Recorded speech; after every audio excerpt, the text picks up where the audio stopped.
In the beginning, when God created the heavens and the earth was a formless void, and darkness covered the face of the deep. Then God said, "Let there be light," and there was light. Then God created day and night. He created water and land, and plants and animals. And then God created man. Religion has played a major role in shaping the human perspective for thousands of years, and has passed down not only tradition and worship practices, but certain ideas and mindsets as well. It is something important to study in the larger dynamic of the human place in nature because it offers a possible explanation not only for how we perceive our role in nature, but why we see ourselves this way. Humans constantly strive to understand the world around them and seek the ability to explain why and how things happen in the natural world. Religion has often helped fill the void for the things we cannot explain by adding in a transcendent element.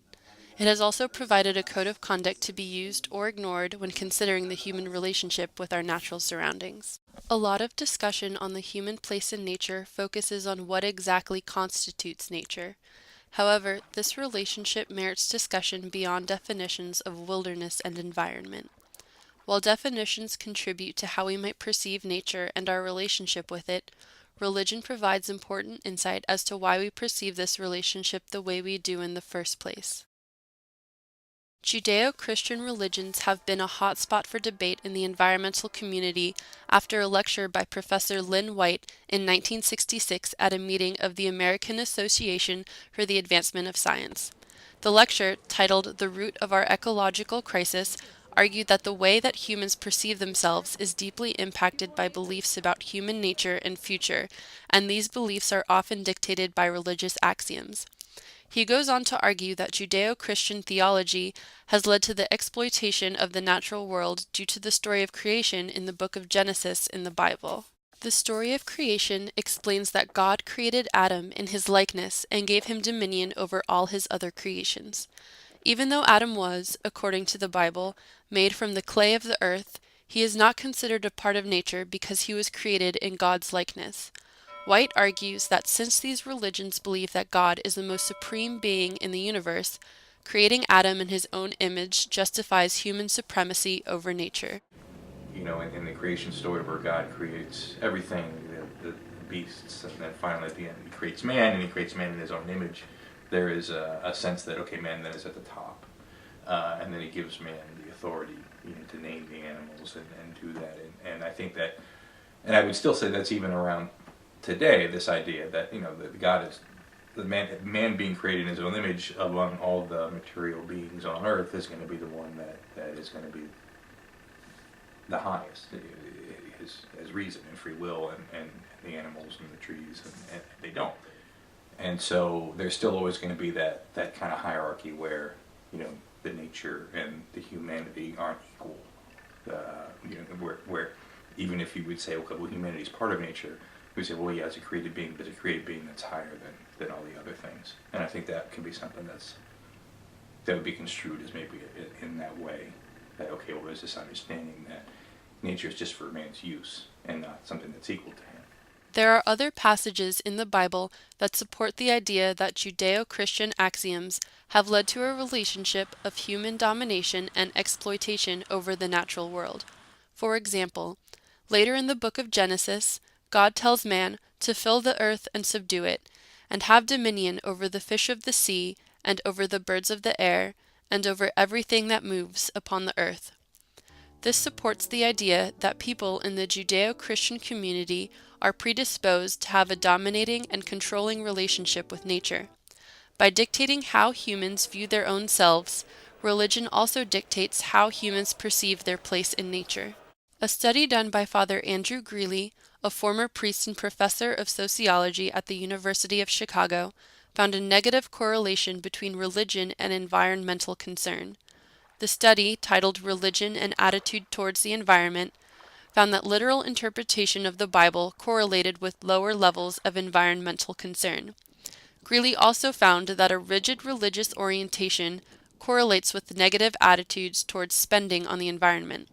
Drawing hypotheses from Lynn White's argument about the book of Genesis and human dominion, Greeley provides a source of verification for White's thesis. But has the relationship of religion to nature changed? Is it changing now? As climate change and environmental issues have gained more attention and support, religion could become an avenue for reshaping the human place in nature. Despite White's argument and existing support for his argument, religion can be used in the future to help promote an environmental agenda. In order to do so, environmental health should be framed within the realm of human health.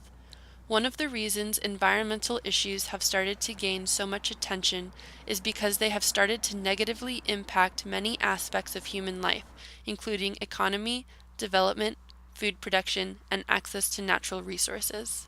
There is more of an understanding that we're concerned about humanity. And the idea of conservation is going to be, we do this for ourselves and for our children. So there's always humanity at the center of it all. While it may seem counterproductive to base environmental interests on human needs, linking environmental issues with human development issues has gained the attention of many authoritative figures, including figures within the Church. This has caused leaders to give more consideration to ecological and environmental issues that contribute to these concerns for human health. You know, when it's presented in that way, and especially when it comes from an authoritative figure in the church, the Pope doesn't get any more authoritative than that in the Catholic Church. But then the people, underneath him also supporting it, then maybe it changes some minds and hearts, and so that they can recognize, okay, this is something that the church takes seriously, and it's part of our teaching, and therefore we should live this way, and we should make this a priority, because we have a responsibility to. I think that the support that that the church, that the priests and the laity and everybody within the church gives this, and the attention that they give it, will help. A study done on Christian environmentalism by Laurel Kearns, a professor of religion and environmental studies at Drew University, found that religious environmental activism is rapidly growing in today's world, and there are more cases linking environmental concerns with the church's ethical framework than ever before. Not only does this show acknowledgement of the responsibility that comes with a dominating steward-like role, but also shows a changing perspective on the human place in nature from the point of view of religion. Pope St. John Paul II wrote or spoke about on each year the Pope, there's a day for world peace. What he spoke about the environment and his day for peace as being a part of justice. And so the U.S. bishops formed they call it the Environmental Justice Committee in 1991. And so that since 1991 we've had a group, so it's like 25 years. The U.S. bishops have been addressing these issues and providing material for that. And so they have. There's like a Catholic climate change website now, and so there's things that the church is speaking on. Religion remains a prominent part of our society and impacts our perspectives from a very early age. Many people find their cultural identity through religious contexts and follow religious customs, rituals, and teachings as guidelines for how to live their life. In this way, religion has a great impact on how people see themselves and see their surroundings. Historically, religion has influenced the perception that humans are superior to nature, and so far we have embraced a dominating role over it. However, religious leaders have begun to preach about the dangers of climate change and exploiting nature for personal use. This will hopefully help create a changed human place in nature to one that focuses more on stewardship rather than domination. By using religion to preach a link between human health and environmental health, it will create cultural contexts in which people are able to relate more to nature and care more about what happens to it. As Pope Francis so eloquently puts it, nurturing and cherishing creation is a command God gives not only at the beginning of history, but to each of us. It is part of His plan. It means causing the world to grow responsibly, transforming it so that it may be a garden, a habitable place for everyone.